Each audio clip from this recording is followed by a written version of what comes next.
As flu season approaches and the COVID-19 pandemic continues, there are concerns amongst the medical community about cases of both diseases flaring up this fall and winter. On tonight's UnPHILtered, Graham McKean, the Assistant Director of Public Health at Indiana University, explains why. Graham McKean, thank you so much for joining us tonight on UnPHILtered. Thanks for having me. So there's some concern within the medical community about COVID and the flu hitting at the same time and being pretty bad here during the winter. Why is that?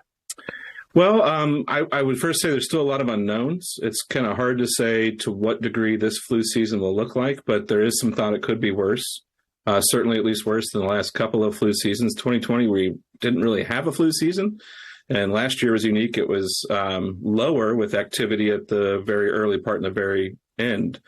So not having much flu the last couple of years may mean we might have more this year. We're seeing less immunity now as well. And we can also look to the Southern Hemisphere. They experience winter before we do. And if we looked at Australia this winter, they just got out of their worst flu season in the last 5 years. So we kind of look to them as maybe a bell ringer indication for the United States. So as we get cold weather, we're getting indoors more. We're tend to see those increases. And there's not many people taking precautions for COVID anymore as well.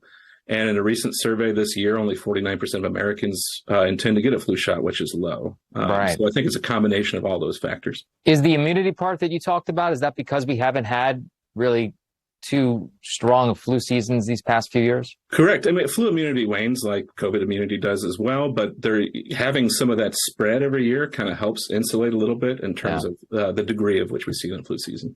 So I have to ask you about COVID, though, because it's not too long ago that the president said that COVID was over.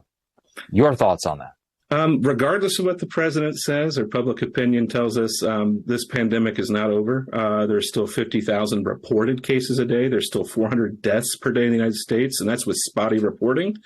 That's only with, clinically provided tests, none of these at-home tests or any of those numbers. And we're seeing something new now with COVID. We're seeing just this massive swirl of viral evolution and all these new potential variants of concern circulating at the same time. Whereas previously we kind of had one that would dominate and then wane. And so just this week, even there is one called XBB that might be the most immune evasive one yet. BQ1.1 or BA 2.75.2 were thought to be potentially dominant, but we're seeing others that might be more evasive. So these things might make our treatment drugs we have essentially useless, and I certainly expect a winter surge to be disruptive, and therefore this thing is not over. Okay, so what should folks be doing about both COVID and the flu here? I think, first of all, firstly, especially with the flu season, go get your flu shot and get it earlier and get it now. I got mine today, actually, and it takes a week or two to get that protection. And so the sooner you can get that the flu season, the better. We're seeing really low uptake for the bivalent vaccines, the ones that are based on BA4 and BA5, and which we are currently seeing circulating here. So that'll help.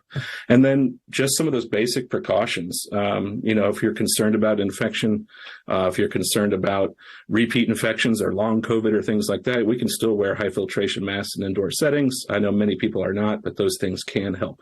Does it concern you that folks are not as, I guess, worried about this as they were last year, 2 years ago? Yeah, I am concerned. I think, there's still a lot of strain in the healthcare system as well. And while COVID has subsided, at least in some of these kind of acute, severe outcomes, and they're not really slammed with just COVID, they're slammed in general. They're understaffed, they're fatigued, they're stressed. And so going into this winter season without those protections and with this kind of laissez-faire approach, it could be a pretty devastating season for the flu or for the healthcare industry. Well, hopefully not. Hopefully not, right? Fingers crossed on that. Hopefully folks do what they're supposed to do heading into the winter. Graham McKean, thank you so much for joining us, and we'll talk soon. Thank you. All right. Thanks again.